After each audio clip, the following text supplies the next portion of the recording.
अस्सलाम वालेकुम। आज हमारा टॉपिक है कॉम्बिनेशन मिस्टेक का।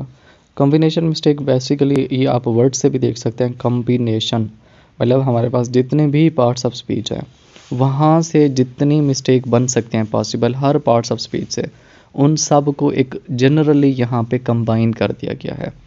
अब उसको कंबाइन कैसे किया है, यहाँ पे हमारे पास कुछ यानी फिक्स्ड एक्सप्रेशंस होते हैं। वो डिफरेंट यानी आप देखें ना, फिक्स्ड एक्सप्रेशंस हमारे पास वो डिटर्मिनर हो सकता है, कोई एडजेक्टिव हो सकता है, नाउन हो सकता है, जैसे हम जैसे कंपाउंड नाउन होता है। मिसाल के तौर पर जब आप दो नाउन को इकट्ठा करते हैं, कंपाउंड नाउन बनाते हैं, तो हमें ये एक रूल होता है कि हमने दूसरे वाले नाउन को प्लूरल करना होता है। तो ये देखें ना, ये फिक्स्ड एक्सप्रेशन है, आप उसको चेंज नहीं कर सकते। चेंज करेंगे तो मिस्टेक हो जाएगी। तो इस तरह से कुछ हमारे पास ये फिक्स्ड एक्सप्रेशंस हैं, यानी जिनका कॉम्बिनेशन होता है, या जिसे हम कॉम्बिनेशन ऑफ वर्ड्स भी बोलते हैं। इनको आप कभी भी चेंज नहीं कर सकते और इनकी मिस्टेक भी सबसे ज़्यादा आती है। ठीक हो गया। तो combination means two different words that exist together are used or put together. अब उनमें से कौन कौन से हैं, अब जैसे कि हमारे पास सबसे पहले जो है, अब जैसे नीदर है, तो नीदर का कॉम्बिनेशन हम नॉर के साथ कर सकते हैं, और के साथ नहीं कर सकते। ईदर है, और है, नॉट ओनली का इस तरह से बट के साथ, from, to, those who, such as, rather than है, सेकंड डिग्री के साथ देन है, नॉट के साथ हम बट लगाते हैं। ये पूरी लिस्ट आपने पढ़ लेनी है और इनको याद कर लेना है, रट्टा लगा लेना है। ये जितने भी कॉम्बिनेशन है, आप नीचे इनकी कुछ एग्जांपल भी देख सकते हैं, जैसे ही talked of them as if, ये आप ऊपर देख सकते हैं, एज इफ़, एज दो, इनके साथ हम या तो वर लगाते हैं या हैड भी लगाते हैं। तो यहाँ पे हमने वर लगा दिया। ठीक हो गया। आल दो है, जैसे आल दो के बाद हम कॉमा लगा रहे होते हैं, तो यहाँ पे देखें, आल दो दे एग्रीड, कॉमा लगाया हुआ है, they try to go without him. अब मिस्टेक क्या होगी, यहाँ पे कॉमा नहीं लगा होगा एग्रीड के साथ, तो ये मिस्टेक हो जाएगी। ठीक हो गया। इस तरह से ये पॉलिटिकल कंट्रोल नॉट ओनली है, तो उसके बाद देखें ये एग्जूडस के बाद बट लगा हुआ है। तो ये इस तरह से यानी ये कॉम्बिनेशन मिस्टेक होती है, कॉम्बिनेशन ऑफ वर्ड्स होता है। आप ये मज़ीद एग्जाम्पल भी यहाँ से देख सकते हैं। ये सारी यानी आपने रीड कर लेना है इनको। जब आप ऊपर वाले रूल पढ़ लेंगे और नीचे ये एग्जाम्पल पढ़ेंगे तो ये सारी एग्जाम्पलें आपको क्लियर होती चली जाएंगी। ये बड़ी सिंपल है, इसके अंदर इनको इतना मुश्किल काम नहीं है। ये सारी की सारी वो एग्जाम्पलें मैंने यहाँ पे डाल दी, आप इनको रीड आउट कर लीजिए। यहाँ पे कुछ मज़ीद मैंने वही कम्बिनेशन ऑफ वर्ड्स यानी एज अ जनरल डाला हुआ है। जैसे एनमिटी के साथ हम दैट लगाते हैं, एदर आर, नीदर नॉर, इन सब के साथ वही है।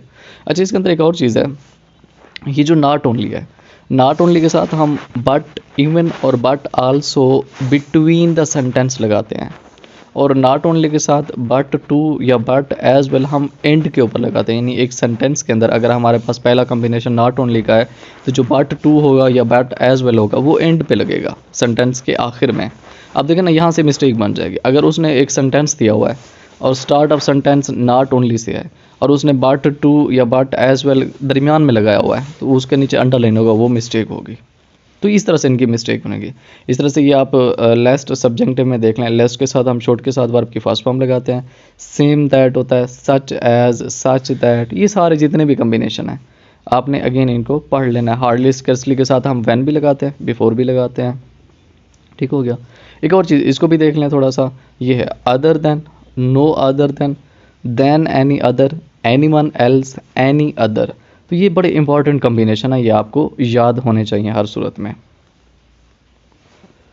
उसके बाद हमारे पास ये अक्सर हमसे यूज़ होता है, टू मच के बाद हम नाउन लगाते हैं और मच टू के बाद हम एडजेक्टिव लगाते हैं। अब टू मच, मच क्या है, हमारे पास एक डिटर्मिनर है। हमने ये पहले भी पढ़ा हुआ है सब्जेक्ट वर्ब एग्रीमेंट में। उस दिन भी हमने पढ़ा था कि डिटर्मिनर के बाद हमेशा हम क्या लगाते हैं, नाउन लगाते हैं। तो ये देखें, टू मच के बाद हमने नाउन लगाया, मच टू के बाद हम एडजेक्टिव लगाते हैं। ये अक्सर MCQs आता है और ये हम पहले अभी पढ़ चुके हैं। लेस के साथ हम शुड प्लस वर्ब की फर्स्ट फॉर्म भी लगाते हैं और सिंपल फर्स्ट फॉर्म भी लगाते हैं। एक और चीज़ यहाँ पे आप देख सकते हैं, अगर हमारे पास किसी सेंटेंस के अंदर सो दैट आया हुआ है और सो दैट से पहले हमने देखना है वर्ब को और आगे जो हमने चेंजेस करनी है, उसमें यह है कि अगर सो दैट से पहले जो हमारे पास वर्ब है वो प्रेजेंट टेंस है, यानी इज एम आ रहा है, वाज आ रहा है या वर्ब की फर्स्ट फॉर्म है, तो आगे भी हमने प्रेजेंट टेंस ही लगाना है, जैसे मे, कैन, विल, शैल या वर्ब की फर्स्ट फॉर्म।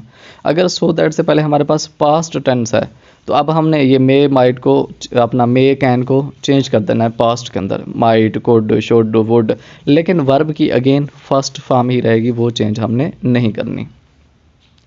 हाँ, एक और चीज़ जो मैं आपसे उस दिन अर्ज़ कर रहा था, सब्जेक्ट वर्ब एग्रीमेंट के अंदर भी हमने ये पढ़ी थी, वो ये है नॉट। ये अभी हमने कॉम्बिनेशन मिस्टेक के अंदर भी पढ़ा। नॉट का 3 तरह से कॉम्बिनेशन होता है। पहला कॉम्बिनेशन ये होता है नॉट के बाद हम और लगाते हैं। दूसरा कॉम्बिनेशन में नॉट के साथ हम कॉमा के साथ नॉर लगाते हैं। और तीसरे कॉम्बिनेशन में हम नॉट के साथ कॉमा के साथ बट लगाते हैं। अब जो और है या नॉर है, ये चॉइस के लिए हम यूज़ करते हैं। ये कब यूज़ करते हैं, अभी हमने इसको पढ़ना है, यानी फैन बॉयज़ के अंदर, इसी यानी कॉम्बिनेशन मिस्टेक के अंदर पार्ट 2 में। अच्छा, अब ये जो बट है हमारे पास, जब किसी चीज़ के अंदर कोई कंट्रास्ट होता है तो वहाँ पे हम बट लगाते हैं। ठीक हो गया, ये आपने देख लेना है। और के साथ कामा नहीं लगा हुआ, नॉर या बट के साथ कामा लगा हुआ है। आर और नॉर चॉइस के लिए यूज़ होते हैं। बट जो होता है ये किसी चीज़ के अंदर कंट्रास्ट के लिए हम यूज़ करते हैं। अब कैसे, आइए एग्जांपल देख लेते हैं इसकी। It was not a chemical, comma, nor या बट आर नेचुरल एंटीसेप्टिक। अब देखें यहाँ पे कामा लगा हुआ है, या नार लग सकता है या बट लग सकता है, मतलब दोनों लग सकते हैं। अब यहाँ पे हमने देखना क्या, हम इन्हें यहाँ पे ये देखना है कि आया यहाँ पे कोई चॉइस है, कोई चीज़ को हम चूज़ कर रहे हैं, या किसी चीज़ की कंट्रास्टनेस यानी उल्ट उसका शो किया गया है, पॉजिटिव नेगेटिव। देखो ना, ये पहले सेंटेंस नॉट से स्टार्ट हो रहा है, तो जब भी नॉट आ जाता है तो हमें 100% श्योर हो जाना चाहिए कि आगे जो बात है वो कंट्रास्ट में जा रही है, चॉइस में नहीं जा रही। तो it was not a chemical, ये एक बात थी। उन्होंने आगे फिर लिखा हुआ है आ नेचुरल एंटीसेप्टिक, और आगे उन्होंने फिर उसको उल्ट कर दिया, इसका मतलब ये एक कंट्रास्ट हो गया। तो यहाँ पे हमने किसको चूज़ करना है, बट को। एक और सेंटेंस देखें, इट वाज नॉट एंजर, कॉमा, और नॉर बट। अब यहाँ पे पहले आपने ये देखना है, आगे लिखा हुआ है सरप्राइज्ड, क्या यहाँ पे और लग सकता है या नॉर या बट लग सकता है। इससे पहले देखें कामा लगा हुआ है, यहाँ पे आ जाए, ये देखें और के साथ कोई कामा है, नहीं है। इसका मतलब यहाँ पे आर तो बिल्कुल भी नहीं लग सकता, क्योंकि उन्होंने पहले कामा लगाया हुआ है।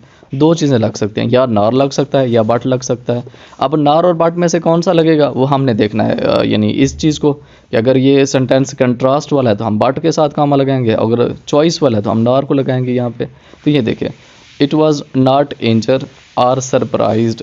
अब एंजर और सरप्राइज्ड में हम चॉइस कर रहे हैं, कोई कंट्रास्टनेस इसमें नहीं है, यानी कोई उल्ट काम यहाँ पे नहीं हो रहा। तो इसलिए यहाँ पे फिर हमने चॉइस के लिए क्या लगाया हुआ है, नार को लगाया हुआ है, कॉमा हटा दिया हुआ है। ठीक हो गया। एक और सेंटेंस देखें यहाँ पे, he didn't want to receive condolences और nor but the kind words. अच्छा, यहाँ पे अगेन वो देखें, इसमें सबसे पहले आप कंडोलेंसेस से पहले देखें क्या कामा लगा हुआ है, कॉमा नहीं लगा हुआ। तो यहाँ से आपने चूज़ कर लेना है कि यहाँ पे हम नॉर या बट तो लगा ही नहीं सकते। क्यों नहीं लगा सकते, क्योंकि पहले कॉमा ही नहीं लगा हुआ। हम यहाँ पे आर लगाएंगे। आर क्यों लगाया हमने, क्योंकि यहाँ पे चॉइस है हमारे पास और कामा नहीं लगा हुआ, तो इसलिए हमने यहाँ पे आर लगा दिया। दूसरा ये कि ये सेंटेंस के अंदर निगेशन भी नहीं है। कंडोलेंसेस या द काइंड वर्ड्स, इसका मतलब होता है यानी सिनोनिम्स वो यूज़ कर रहा है, एक ही बात के दो मतलब निकाल के वो आगे पेश कर रहा है, या रेपिटिशन कर रहा होता है। तो जहाँ पे भी रेपिटिशन होती है वहाँ पे हम आर यूज़ करते हैं। ठीक हो गया। ये आपको 3 कॉम्बिनेशन समझ आ गया ये वाले, यानी जिसमें हमने ये देखा नॉट के साथ हम आर लगाते हैं, कामा के साथ नॉर लगाते हैं, या कामा के साथ बट लगाते हैं। इसकी एग्जांपल भी आपने देख ली। उसके बाद हमारे पास आ जाता है सब्जेंक्टिव। सब्जेंक्टिव हमने वर्ब के अंदर डिटेल में पढ़ना है। यहाँ पे आपने बस इतना याद रखना है, हमारे पास अगर ये वाले वर्ड आ जाएं, एज इफ़, एज दो, इनको हम इंडिकेटर भी बोलते हैं। विश है, वुड दैट है, ओहो है, that, it is time, it is about time, it is high time, suppose, imagine, तो इनके साथ हम हमेशा हमेशा पास्ट यूज़ करते हैं। यहाँ पे आपने बस इतना याद रख लेना है। ठीक हो गया। और इसके अंदर ये भी आप यहाँ से इसको समझ सकते हैं। वैसे हमने वर्ब में पढ़ना है कि अगर एज इफ़ के बाद कोई सब्जेक्ट दिया हुआ है तो आगे हमने फिर वर या हैड प्लस वर्ब की सेकंड फॉर्म लगानी है, और अगर एज इफ़ के बाद कोई सब्जेक्ट मौजूद नहीं है तो फिर हमने टू प्लस वर्ब की फर्स्ट फॉर्म लगानी है। ठीक हो गया। आप ये यहाँ पे एग्जांपल भी देख सकते हैं कि he felt as if he was aware, तो यहाँ पे एज इफ़ आ गया तो हमने वर लगा दिया at the centre of vacuum. A book looked as if he were या वाज 14 और 15, यहाँ पे वैसे बॉय होना चाहिए, ये थैंक यू मैम से है। तो ये देखना, एज इफ़ से मुराद ये है कि जहाँ पे भी एज इफ़ आ जाए या एज दो आ जाए तो हमने क्या करना है, वहाँ पे सिंपल पास्ट टेंस यूज़ कर देना है। वो वर हो, सेकंड फॉर्म हो, हैड बीन हो, हैड प्लस वर्ब की थर्ड फॉर्म हो। आप नीचे भी एग्जांपल देख सकते हैं। यहाँ पे एक एक्सेप्शन है, ये आती नहीं है लेकिन थोड़ा सा वैसे आपको क्ल्यू होना चाहिए इसका। आई सीम्ड एज इफ़ या एज दो, यहाँ पे देखें अगेन एज दो आ गया तो आगे हमने आई के साथ वर लगा दिया। लेकिन इसमें एक एक्सेप्शन है। एक्सेप्शन ये है कि अगर एज इफ़ एज दो से पहले फील या सीम आ जाए तब हम यानी फर्स्ट फॉर्म के साथ एस या ई एस पी लगा सकते हैं, और ये तब सब्जेक्टिव वाला जो केस है यानी ये ड्रॉप हो जाएगा। जैसे ये हमारे पास यानी एफ एस सी में प्ले के अंदर ये एक एम सी क्यू से मुराद एक इबारत है, वहाँ पे the girl seems as if she is aware about to फेंट, तो वहाँ पे उन्होंने इज़ लगाया हुआ है, ठीक है ना। यहाँ पे अब सब्जेक्टिव ड्रॉप हो जाएगा, लेकिन ये बस ये इन्फॉर्मेशन है, इसको यानी कोई इसका एमसीक्यूज़ नहीं बनना इस तरह से, एज अ इन्फॉर्मेशन आपने इसको लेना है। उसके बाद जो हमारे पास सबसे इम्पॉर्टेंट टॉपिक है वो ये है यानी फैन बॉयज़ वाला।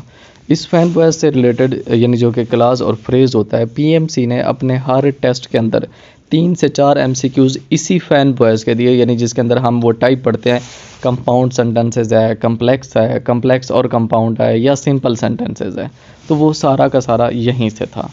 तो फैन बॉयज़ को हम कोऑर्डिनेट कंजंक्शन का नाम भी देते हैं, ठीक हो गया।